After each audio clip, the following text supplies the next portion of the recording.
Because in some ways, right, I mean, part of the time taken is to go and search for all these sources and download, right? Can you in 10, 15 minutes tell me 10 things I need to know about particular area ABC, right? Like you said, for some people, they even use the AI to kind of make their own lesson plan. So in some ways, it is how we can use these. I mean, we never used to have this kind of capabilities back in the past, right? So to use this to then help work around our commitments, but still kind of do that kind of upgrading and to keep relevant.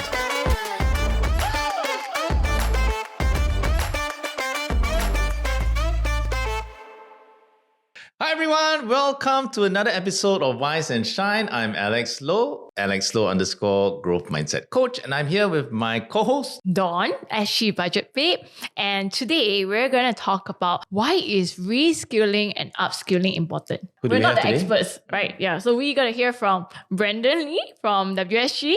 Hi Brendan, could you introduce yourself to our audience real quick? Hi, my name is Brendan Lee. I work with Workforce Singapore, and I'm quite happy to be here today to talk about reskilling and upskilling. Yeah, thank you for coming Thank you, Brendan. here. Thank you. Yes, I think this topic is very applicable today. I can say even for myself, I feel that it's getting more and more important to reskill and upskill, especially at the rate of which technological developments are changing. I used to think that my biggest learning would always be when I first enter a job, like uni to workforce, or when I switch industries, or when I start a new job, right? All these transitions would be the big learning curves. But now I find that even in staying in the same industry and job, there's already so much to still learn, otherwise we'll just get left behind. Do you also see that this is relevant for all the people that you guys meet at WSG? Yeah, I mean, I think the need to continuously learn is something that all of us need to keep in mind, because even if your employer doesn't change, your job may change. Even if your job doesn't change, maybe some of the technology, some of the process, some of the rules around that job may change. So I would say that you're absolutely right. I mean, in the past, some people may think that, okay, once you finish university and go into a job, that's the end of learning. But I would say that's just the beginning. When we go into organizations, if let's say you compare between what you might learn in university and from the moment you step into a company, it's not just about whatever subject areas you might have learned in school, but you need to learn how to work with other people. You need to know how to deal with office politics. You need to learn your specific tasks that you're doing for that company. So I would say that yes, it certainly is something that all of us need to keep in mind, that to continuously kind of skill and upskill. And when we talk about skills, there is the hard skills, the actual knowledge and subject expertise. There is the soft skills, the people skills. But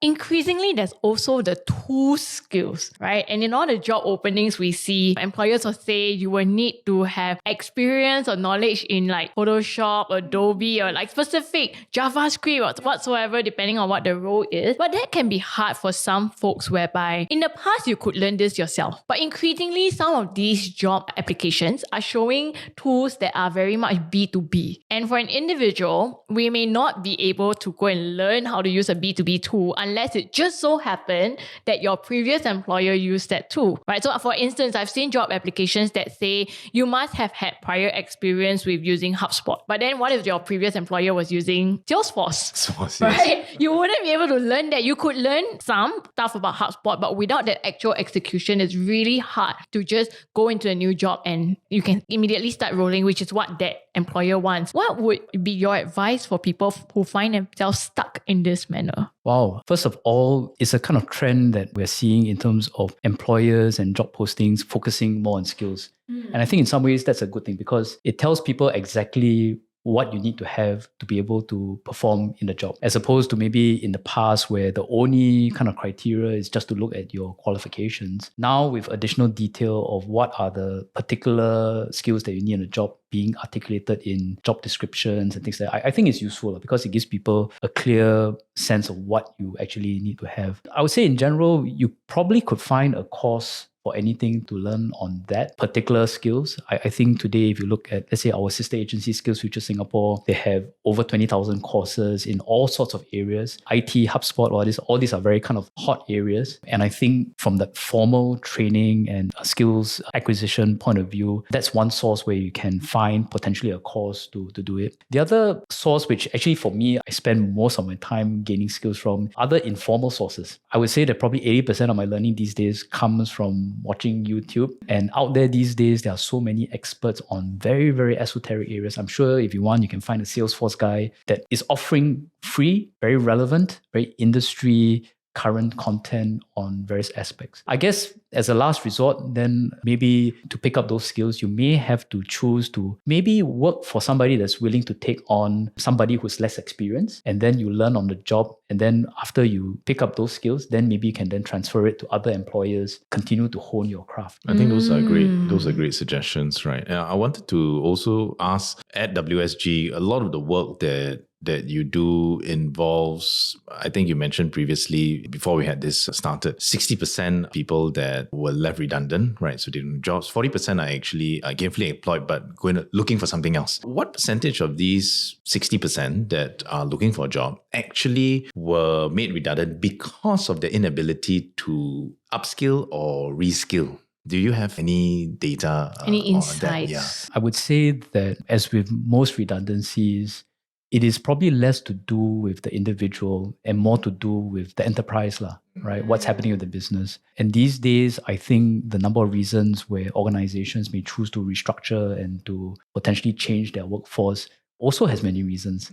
It's not always the case where it's because they're running out of money, therefore they need to lose people. But it may also be due to kind of strategic shifts in their business strategy. Maybe they're not doing this area of business anymore, so they don't need people with this skill set anymore. So I think my sense is that it is not because maybe people are not performing, but it's really more because of, let's say, organizational restructuring and business transformation that may lead to employers needing to change the composition of their workforce. But if you talk about how we might help people in those situations, let's say in those situations where really their skills are outdated, that's where after, let's say, having a conversation with our career coaches to establish what may be their next career goal, then we can work with the client to then figure out what training or programs could then let you get those skills to get into that job. And for some people, we go even further. We have these programs called career conversion programs, where it's a combination of both placement into a job and then support for training and the employer to allow you to enter into potentially an industry that's totally different from where you came from to kind of perform. So we provide training support, we provide some element of salary subsidies. That's the second career E2I scheme, right? Is that the one that... Is E2I under WSG? No. E2I is one of our strategic partners, so we work very closely with them to support Singaporeans. But the scheme I'm talking about, the name now we call it is Career Conversion Program. In the past, it used to be called Professional Conversion Program, so people may remember the older version of it. But essentially, what this is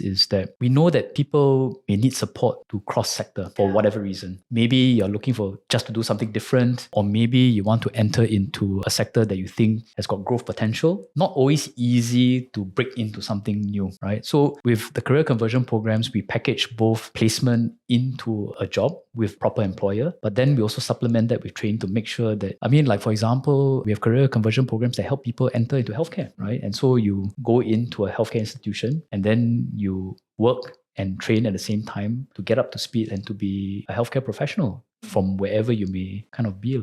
Nice. There are organizations that actually have formal and structured kind of reskilling and sort of like upskilling. But for companies that actually do not offer that to PMETs, what is that advice that you would give in terms of how regular, or should they be looking for upskilling specific to trends or specific to their next career goal, or what is something that they should take reference from? I think in any job, it's always useful to keep abreast of what are the trends that are specific in your job. Specific to job. Okay. Yeah, specific to job. If let's say you are a sports coach, right, you must need to know what are all the new trends in training and recovery and things that can help optimize your client's performance on the sports field, right? If you're in a professional field, especially I think the popular jobs to talk about like IT, there are a million and one things that are happening every day. So in my day job, I do oversee the IT function for my organization. And just keeping up with the developments in AI and how it impact us, it's really a challenge to keep up with the news that keeps coming up new every day. So I think for anybody who is in that kind of professional job, I think you must have an interest and to want to keep up with what is happening around you.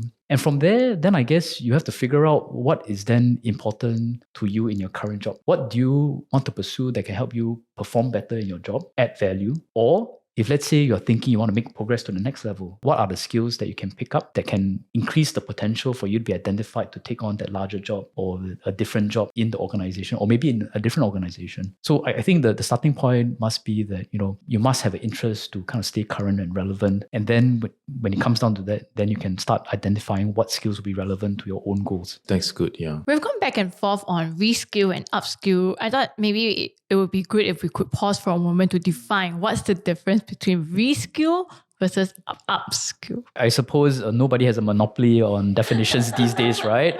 But I would say that reskilling to me represents a change in, let's say, your skill set. Let's say I'm a lawyer today. I want to be a healthcare person, right? So you need to reskill to be able to do those healthcare jobs. Upskilling is that if I'm a good IT person that knows a certain level of detail, I get to the next certification level and increase my competencies to be able to do, let's say, a similar job. Right. So one would be in terms of the depth, but same industry. And the other one would be in terms of the width and breadth. Could be, yeah. I think that's a very helpful definition. One challenge though for when you say PMETs should take control and have autonomy over their direction, their career health, as we talked about in the previous episode, and what skills that they want to learn and upskill in, it can however be challenging for some folks who may not know what exactly is important. And one issue today with the internet is that we get bombarded with so many information, so many tools, everything being thrown at us. It may be hard for some individuals to differentiate what is truly important and they should invest into learning versus what is not so important. What would be your advice for an individual in that situation? I think you're absolutely right. I mean, there's literally nearly too much information out there and that can be quite confusing. So my advice would be to take some time to reflect, what is it that you want to achieve? Do you want to get better in your job, help your boss get more KPI? Or do you want to learn how to be more efficient so that you can do your job faster and then spend more time on other things? So I think what is very important to help you make the decision is having some clarity in your goals. It can be big, it can be small, but if you don't have clarity of what you want to do at the end of it, then of course you won't be able to make a very good decision. Then I guess once you have some clarity in that, then it may be very useful to kind of seek advice on what might be useful to serve those goals. Let's say you're very clear, right? There may be 10 different options to upskill, right? So this is where advice will come in. And I can think of a few different sources that can help you narrow down what will be current, relevant, and maybe have the most impact in whatever that you choose to do. One, so for example, for WSG, we have over the last few years built out a core of volunteer career advisors. These are people who have volunteered their time. They're industry professionals, generally 10 to 20 years, all the way from operational to C-suite, who say that they're willing to come and share with people what insights they've gained from their working life. So if you are, let's say, a mid-career PMET, maybe you're not very senior, you want to get a perspective on what it will take to get to the next step, maybe some of these volunteer career advisors will share with you what is it that they did to kind of move on, what courses did they take, what skills and experience did they choose to experience in order to build that capacity for doing that. Then I guess if you are looking more at specific either courses and things like that, my colleagues in SSG, of course, they have a skills and training ambassadors, advisors, right? So they can analyze with you, what is it that you're trying to achieve and then help you make some recommendations on what path to take. Mm-hmm. And I think this answer also addresses one of the questions that I had, which is what about PMETs that do not have their expectations aligned with the role or the company that they're in, right? So being able to set those goals, I guess, then helps them in the job search in the first place. In your experience with the many people that you have worked with, do a lot of people know their career goals? Actually, I would say more people will benefit if they had some clarity in their own career goals. But I think it's probably through no fault of their own. If you look back at the earlier stage of our development. When you say our development, you mean the nation's development? Let's say the nation's development, our economy, or even our own society, right? I think literally life was much simpler back then, right? Yeah, man. You sound like you got some troubles to share. Bring us back to the prehistoric ages. The good old days. I mean, I guess we won't be revealing ages here, right? But if let's say you look at our generation or our parents' generation, right? The options were probably not as many. And this kind of societal expectations was also in some ways quite narrow. So if you want to have a good job, you just aim to be doctor, lawyer, nurse, public servant. Those were very narrow. And in some ways, with fewer choices, you don't have to worry so much. You just potentially fall into one of these jobs. You don't have to think about it. But I guess in today's economy, in today's labor market, today's world and society, actually the choices are much, much more. The competition also much more. Yes, indeed. So there's no free lunch. But I guess if you look at it positively, then what it means is that you really can piece together something which matches up what you want to achieve in your own life. So if you want to work part-time for one company, you want to do a side gig for another kind of thing, and then you want to add on a passion project that doesn't get paid, but it gives you a certain kind of satisfaction. I think increasingly you are both able to do that, and it's increasingly acceptable that, this is a way of designing, managing your work. Creating, designing, and charting your own career. Yeah. I mean, one of the concepts that some people talk about is like portfolio careers, right? Like investment as portfolio, right? It's not all cash or all equities, right? There is different classes of instruments. And then there's also different strategies and ways that you can put it together, right? So in a similar way, some of the concepts out there of how you think about your career is also to maybe think about putting it into a portfolio. So those, I think, opens up more options for people, but it also means that you need to know how to put it together.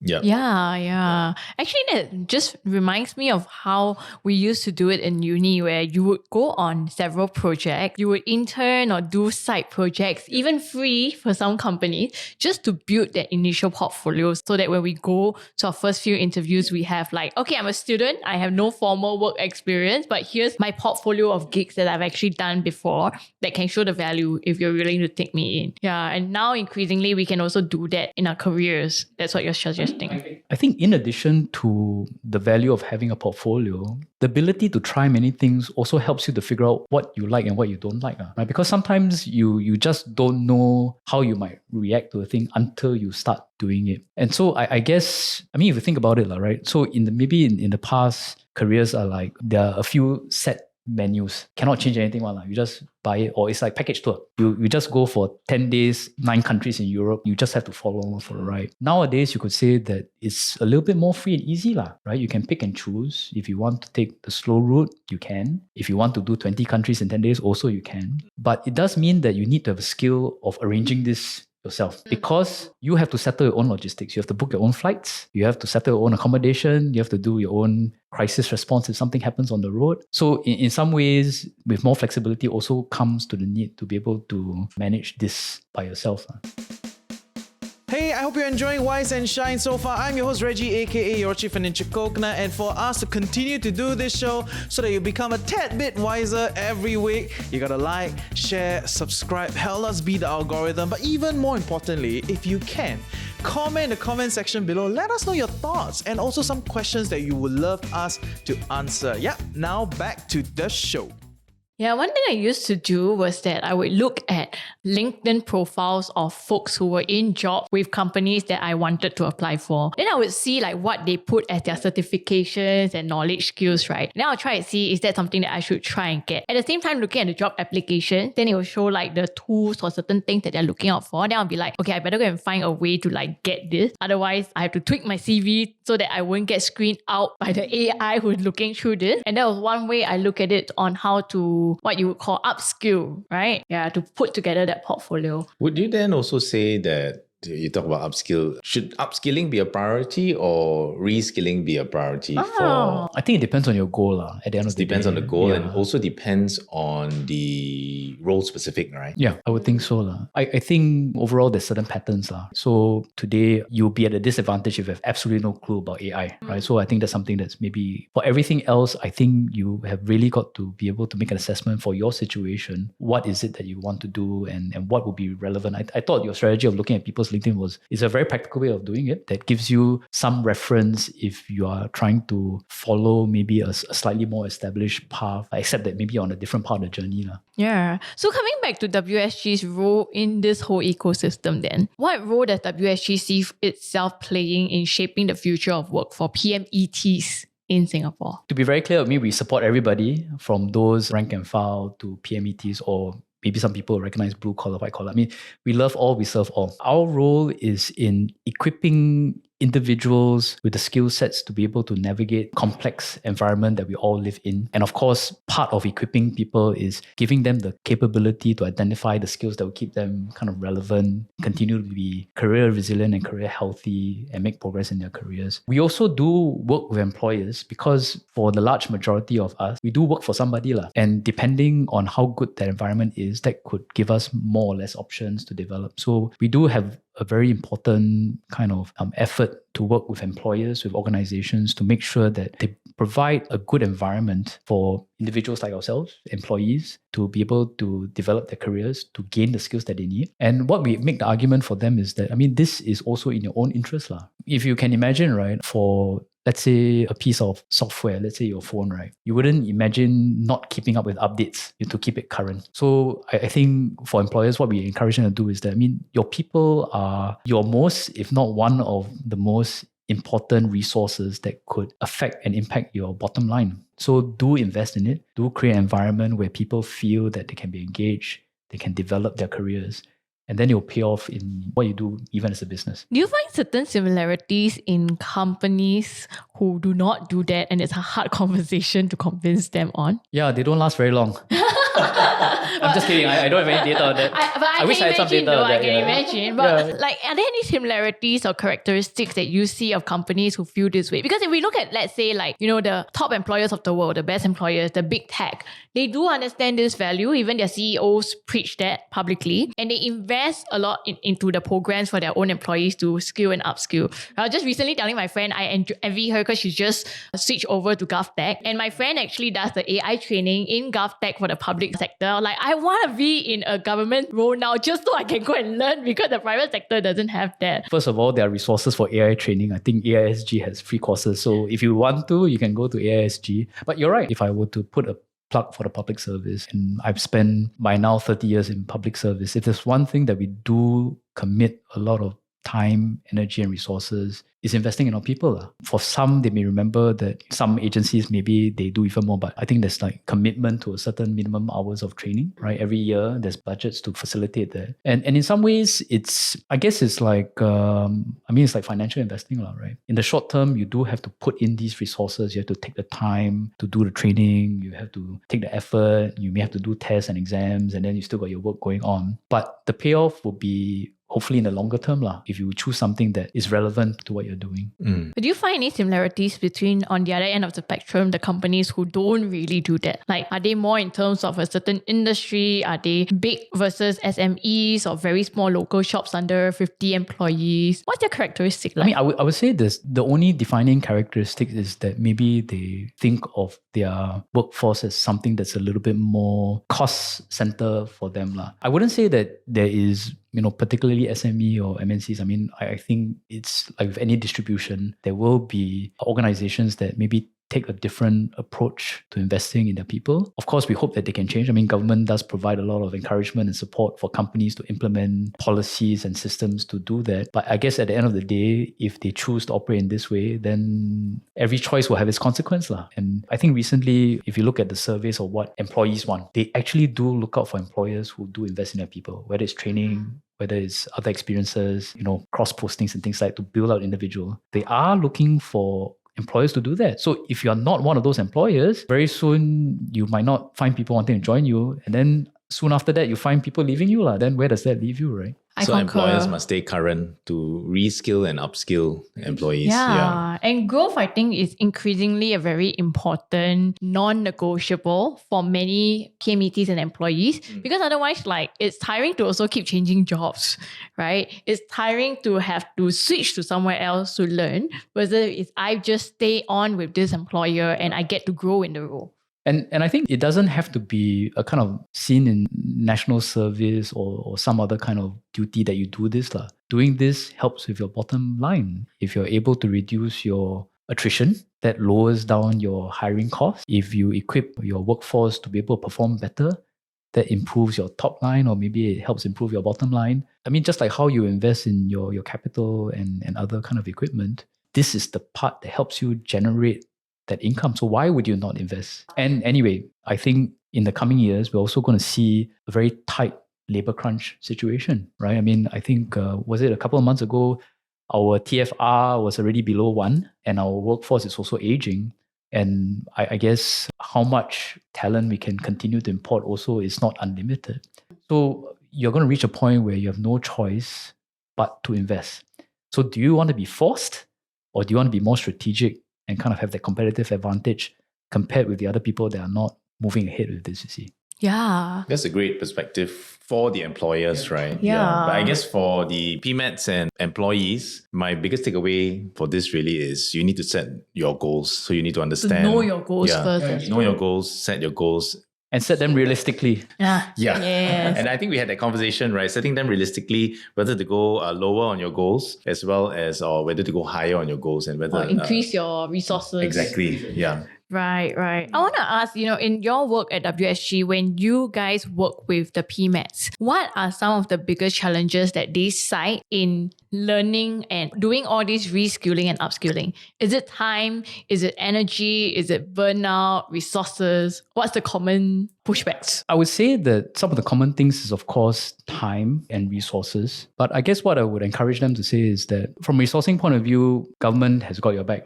If you look at what our colleagues at SkillsFuture are doing in terms of providing subsidies, making sure there's good quality training. Yeah, free money to go for courses. So in some ways, and then of course, when you then add on all the other informal sources like YouTube and stuff like that, if you put your mind to it, you will be able to find a source to help you with gaining those new skills. Then I guess the other thing I might say is then you need to be able to rationalize to yourself that it is a priority for you. So you need to make time to do it because the investment now will hopefully yield you a much better outcome in the longer term. So just like how you feel that companies should take that mindset, employees also should take that mindset. And that's the biggest complaint that you guys hear from the PMET, that time is the biggest constraint. Yeah.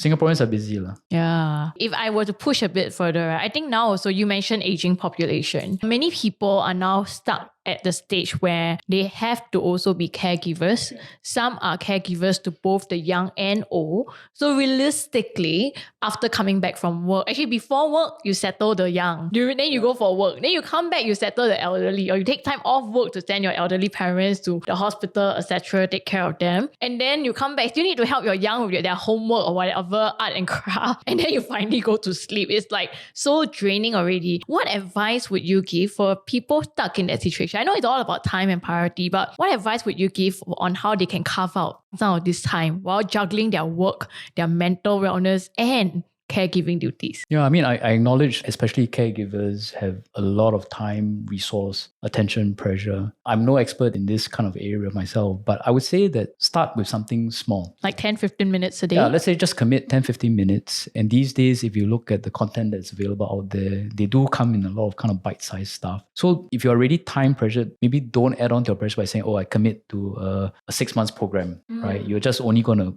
cause more stress for yourselves. But if let's say you kind of use these bite-sized knowledge, start small, then I guess, you don't create that additional stress for yourself in order to pick up stuff. Yeah, I like that. Actually, we were talking about AI and automation. Hearing you say that just gave me an idea. Maybe we should use AI to say, help me craft a 10 to 15 minute training program every day to learn this skill. I do that for myself because in some ways, right, part of the time taken is to go and search for all these sources and download, right? Can you in 10, 15 minutes tell me 10 things I need to know about particular area ABC, right? And then, like you said, for some people, they even use the AI to kind of make their own lesson plan. Hey, I got only like half an hour here, 15 minutes there. Can you generate a lesson plan for me and create the material? So in some ways, it is how we can use these. I mean, we never used to have this kind of capabilities back in the past, right? So to use this to then help work around our commitments, but still kind of do that kind of upgrading and to keep relevant. I love it. It's so practical. So guys, if you struggle with time resource, like we do, you had a newborn, I have multiple things on my plate. I think what Brandon shared earlier on about using AI to craft that lesson plan for you is such a great idea. Yeah, that's perfect. 10 to 15 minutes also makes it very palatable to start from.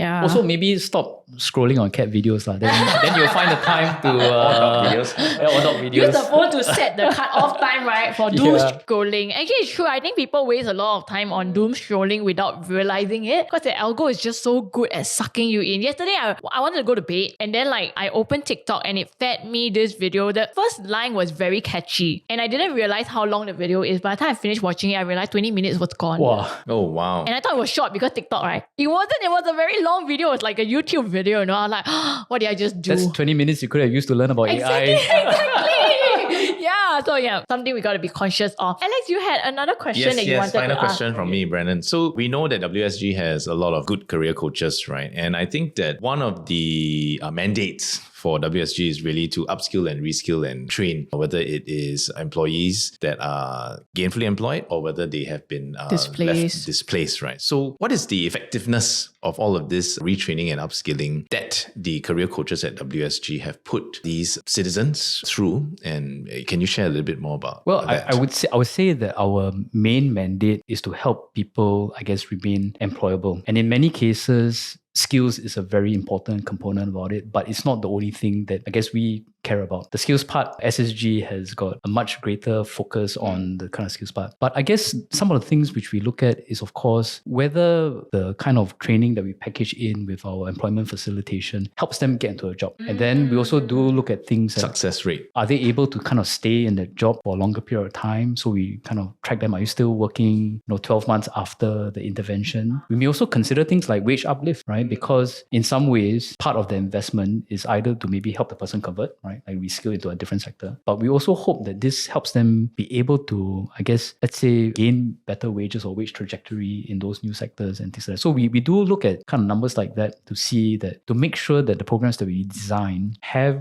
that kind of impact that we want for our clients. So it's a lot about the before after, which is if their before is not employed, then the after is how many that one is change to simpler employed. to, Right. to measure, right? Because the guy got to But then, job. like you said, you also have about 30-40% who are gainfully employed. So then one metric would be the wage uplift or the success in switching industries if it's through CCP. So you're saying each program have different measurements on what you're used to measure the effectiveness in a before-after metric. Oh, okay. I that's think very that the useful. high touch in terms of them following through from day one where they touch with you all the way, even after they've sort of left your hands, you're still tracking. I think that's When great. do you guys let go and not track already? Well, I mean, we're all using taxpayers' money, right? So we got to make sure that it works. We could go into a lot of detail about tracking. It could get a little bit boring. But I mean, we track at many different levels, from, I guess, the individual impact to the program as a whole. Does it do what it says? And then, of course, longer term, we of course want to see, the livelihoods of Singaporeans improve. So then you have other things that you can measure and study to figure that out. Wow. Sounds like a lot of meaningful work. No wonder you're no wonder you like it. And you said earlier on, you measure your own career health as very high. So that's really good to hear. I think we learned a lot from you on this episode. Thank you so much. So if you guys have any questions for Brandon or WSG, you can find him. Where should they find you? On your LinkedIn? Well, they can look for me on LinkedIn as Brandon Lee, not related to Bruce Lee again. BRANDONLEE, or they can come visit our website at wsg.gov.sg. And we hope you guys found this episode useful. Remember, it's all up to us to take autonomy of our own careers and we're reskill all in and this upskill. together. That sounds like that we're all in this. Yes. Yeah, but thank you for joining us on this episode and on Wise and Shine, and we hope that this added some sunshine into your careers and life, and we'll catch you guys in the next episode. See you. Bye. Bye.